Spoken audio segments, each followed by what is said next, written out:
देख रहे हैं हरियाणा के हुनरमंद, जो कि एक वीडियो सीरीज है हमारी चलाई हुई, देश रोजाना की चलाई हुई, जिसमें हम हरियाणा के तमाम ऐसे हुनरमंदों के बारे में आपको बताते हैं जो हरियाणा की मिट्टी में पले बढ़े और आज देश विदेशों में जाने जाते हैं। ऐसे ही एक हुनरमंद आज हमारे साथ स्टूडियो में मौजूद हैं, जिन्हें सभी लोग जानते हैं मोंटी के नाम से। क्या पूरा नाम है, क्या पहचान है, बातचीत उन्हीं से करेंगे। बहुत सारे ऐसे सवालों के जवाब लेंगे जो दिल में तो हैं लेकिन जुबान तक नहीं आते, लेकिन आज उनके जवाब आपको इस कार्यक्रम में मिलेंगे। मोंटी जी, बहुत बहुत स्वागत है आपका कार्यक्रम। बहुत बहुत धन्यवाद जी। मोंटी जी, बहुत सारे दर्शक आपको देख रहे हैं, मैं भी बहुत देखती हूँ आपके वीडियोस, और जो जानती हूँ वो ये कि आपकी पगड़ी बहुत अच्छी लगती है, आपका ये लुक बहुत अच्छा लगता है, बहुत अट्रैक्टिव लगता है, मुझे लगता है, दर्शकों को भी बेशक लगता होगा, और डांस बहुत उम्दा आपका है। लेकिन पर्सनल लाइफ को लेकर कम ही लोग आपके बारे में जानते हैं कि ये जर्नी यहाँ तक कैसे पहुँची, आम से खास तक का सफ़र आपने कैसे पूरा किया। उसकी शुरुआत करने से पहले आपकी पगड़ी के बारे में बताएं, बहुत चर्चाएं होती हैं इसकी। देखिए, पगड़ी हमारे शहर का नहीं, राज्य का नहीं, देश का नहीं, पूरे विश्व का सबसे बड़ा मान है, सम्मान है जी। पगड़ी जो है, पहले आपने देखा होगा बड़े बड़े राजा महाराजाओं के सर पे एक मुकुट होता था। मुकुट को वो सर पे लगाते थे तो हर विधा का हर अपनी एक जो उनकी छवि होती थी, जिसका जो काज होता था, जैसे राजा का मुकुट अलग होता था, मंत्री का मुकुट अलग होता था, मुख्यमंत्री का अलग होता था, सैनिकों का, सेना का अलग अलग मुकुट होता था। इसी प्रकार जब भगवान शिव शंकर भोलेनाथ अपनी लटाओं को बांध करके रखते थे तो बताया जाता है कि भागीरथ जब गंगा जी लेकर आए थे तो गंगा जी को रुकने के लिए, धरती पर आने के लिए एक ऐसी चीज की जरूरत थी जो वो धरती में ना समा जाए, पाताल लोक को ना चली जाए।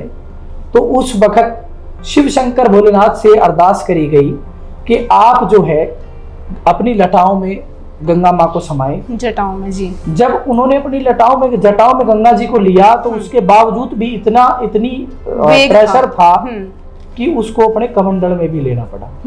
कमंडल में लेने के बाद धरती पे आई है, अन्यथा वो पाताल लोक को जा सकती थी। तो वहां से उन्होंने जैसे लटाओं में गंगा जी को समाया और बांधा, तो आप देखिए गंगा जी को कैसे उन्होंने पृथ्वी पे पाताल लोक को जाने से रोक लिया, पृथ्वी पे आने के लिए कर दिया तैयार। तो वहां से ये पगड़ी की विधा चली, फिर धीरे धीरे राजाओं पे, महाराजाओं पे आई, फिर एक राज्य का एक मंत्री होता है, एक मुख्यमंत्री होता है जिसके कंधों पे पूरे राज्य का भार होता है, उसको भी एक पगड़ी, पहले मुकुट होते थे अब उसको पगड़ी में कन्वर्ट कर दिया गया है। तो फिर हमारे घर के मुखियाओं पे आई, शहर के मुखिया पे आई, फिर घर के मुखिया पे आई, फिर धीरे धीरे ये घर के बड़े, जो घर का एक मेन आदमी होता है उसके सर पे पगड़ी होती है, जिसके सर पे जिम्मेवारी बताई जाती है कि जो जिम्मेवारी है वो पगड़ी है। पगड़ी जब हम कहीं अपनी बेटी की, भाई की, बेटे की शादी करते हैं तो कोई कभी कभार मेल ना मिलने से ऊंच नीच बात हो जाती है समाज में। जब अपनी इज्जत बचाता है आदमी तो वो सबसे पहले कहता है कि मैं अपना मान सम्मान, अपनी इज्जत आपके पैरों में रखता हूँ। इसलिए सबसे बड़ा प्रतीक है विश्व में, पगड़ी से बड़ी कोई इज्जत नहीं, कोई मान मर्यादा नहीं। जिसकी पगड़ी सर पे है उसकी शान है, और जिसकी पगड़ी सर पे नहीं, कदमों में किसी के चली जाती है, उसकी मान मर्यादा खत्म हो जाती है। बहुत अच्छा, बहुत अच्छी परिभाषा, बहुत अच्छे से सार्थक स्वरूप पगड़ी का बताया मोंटी जी ने। मोंटी जी को मोंटी के नाम से सब जानते हैं, लेकिन आपको यहाँ जानकारी के लिए बता दूं कि वास्तविक नाम, जो इनका सही नाम है, वो है नरेंद्र शर्मा। मोंटी शर्मा के नाम से फेमस है, मोंटी इनका निकनेम है। पगड़ी जो आप बांधते हैं, बांधने में मैंने सुना है आपको कुछ सेकंड लगते हैं, मिनट।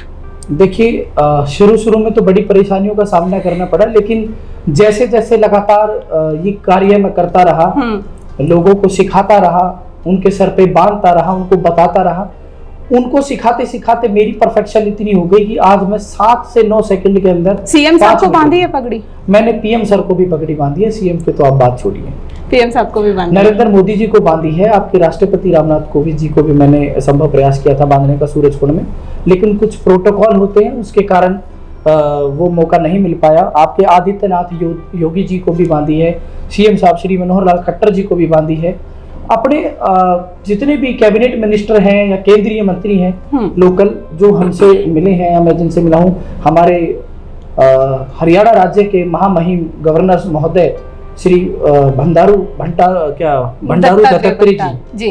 दत्तात्रेय जी को भी मैंने पगड़ी से नवाजा है। उनकी भी मैंने जो है अपने हरियाणा पहुंचने पे, फरीदाबाद पहुंचने पे स्वागत किया है पगड़ी बांध करके। बहुत सुरक्षित हैं जो अपनी संस्कृति हैं, सभ्यताएं हैं, ऐसे कलाकारों में, ऐसे हुनरमंदों में।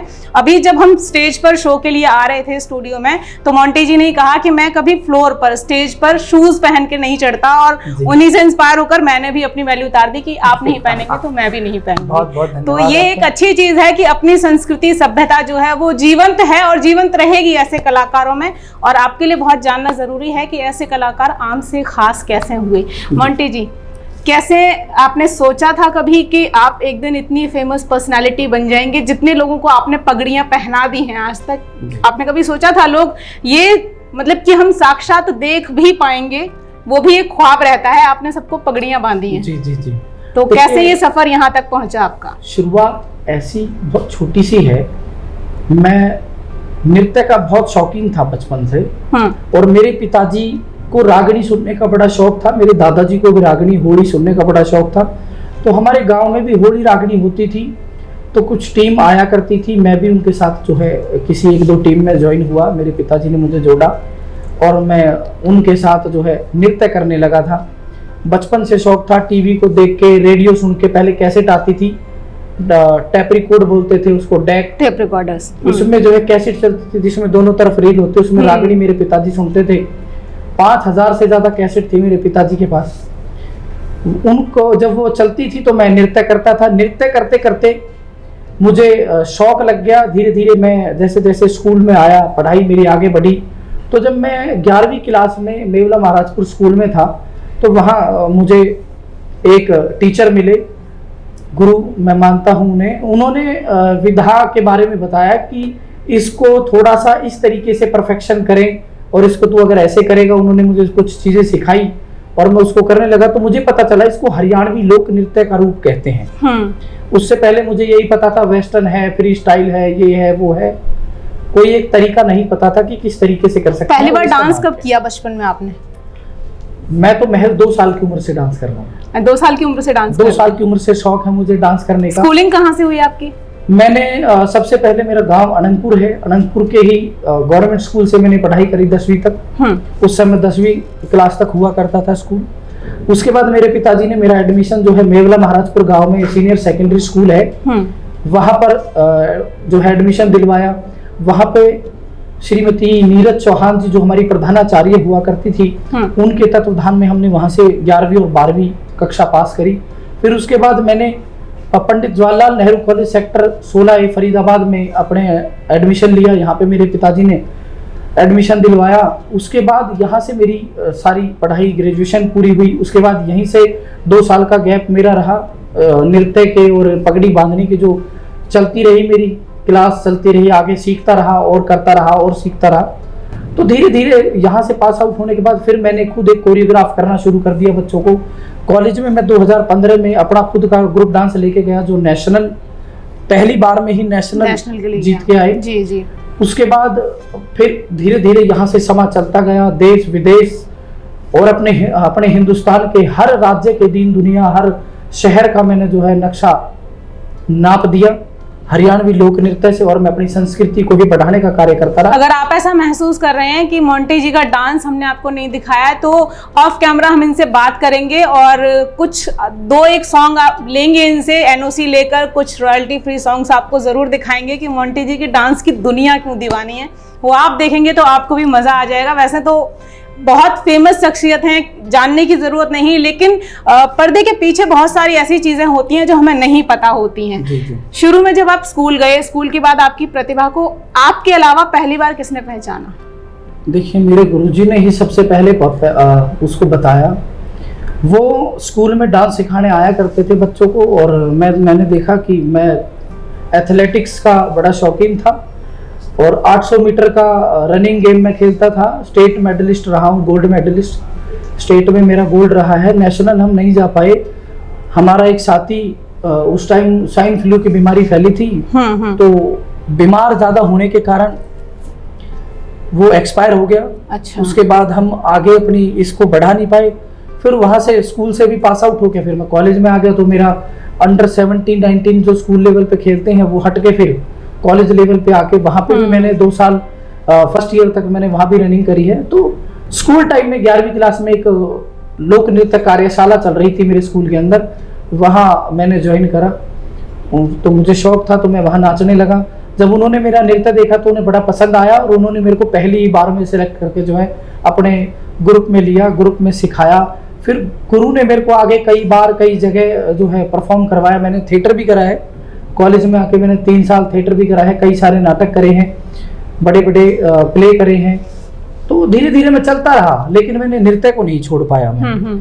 मैंने बीच में मेरा फैमिली के कारण छोटा भी था, फिर मैं नौकरी भी करी, वहां से भी MNC कंपनी में जॉब मेरे पिताजी ने जैसे तैसे कह के लगवाई थी उस समय। मैं वहां से भी छोड़ के जो है वापस आ गया, क्योंकि मेरे को कला का कीड़ा जो होता है। तो पापा मम्मी को कभी ऐसा नहीं लगा कि क्या अच्छा भला पढ़ा लिखा लड़का नाचने जा रहा है, जैसे बोल देते हैं गाँवों में कि क्या नाच करके कमाओगे क्या? वैसा बहुत बुरा लगा, बहुत बुरा लगा उनको। कई बार उन्होंने टोका, कई बार कहा, कई बार लड़ाई हुई, कई बार झगड़ा हुआ, यहाँ तक कि फैमिली में आपसे पहले गया कोई इस तरह? नहीं, कोई भी नहीं। पहला मैं ही हूँ। हाँ। मैंने कभी अपनी दादी देखी नहीं, लेकिन बताते हैं मेरी दादी जो है नृत्य करती थी, बहुत अच्छी नृत्यकार थी। तो बस खून का थोड़ा सा मिल गया मुझे। दादी वाले लक्ष्मण पोते में आए और आज एक फेमस सेलिब्रिटी हैं, अच्छा डांस करते हैं। अच्छा, एक और चीज बताइए, चोली दामन का साथ होता है विवादों का और शख्सियतों का, आप कभी विवादों में घिरे? नहीं जी, कभी भी विवादों में घिरने की जरूरत नहीं पड़ती। देखिए, अपना नजरिया है, समय बलवान होता है और 5 उंगलियां बराबर नहीं होती। मेरी सोच और आपकी सोच कभी नहीं मिल सकती। आप कुछ सोचेंगे, मैं कुछ सोचूंगा, और ये जो जनता देख रही है, हो सकता है इनमें से कुछ कमेंट अच्छे भी आए तो कुछ नेगेटिव भी आए। बिल्कुल, सबकी अपनी अपनी चीजें, अपना अपना नजरिया है। देखिए, आज जो पहनावा है, आज कहीं ना कहीं उस पहनावे के कारण बहुत सी चीजें बदल गई हैं, और समय के साथ चलना, लोगों के साथ मिलना, ये अच्छी चीज है। लेकिन अपनी संस्कृति को, अपने भावों को दबाना, मारना, अपनी कल्चर को खत्म करना, ये बहुत गलत बात है। जिस इंसान के अंदर अपने संस्कृति के बारे में, अपने कल्चर के बारे में जिसको पता होगा या उससे जुड़ा होगा, वो आदमी अपने से बड़े की, अपने माता पिता की, अपने चाचा ताऊओं के, गांव गुहांड की रिस्पेक्ट जरूर करेगा। अभी यहाँ मैं रुकूंगी एक छोटे से ब्रेक के लिए, लेकिन ब्रेक के बाद भी बातचीत जारी रहेगी, जो आप अगले वीडियो में देख पाएंगे। हमारे साथ जुड़े रहने के लिए देखते रहिए देश रोजाना का YouTube चैनल, सब्सक्राइब कीजिए। साथ ही देश रोजाना की खबरें सबसे पहले देखने के लिए प्रेस कीजिए बेल आइकन।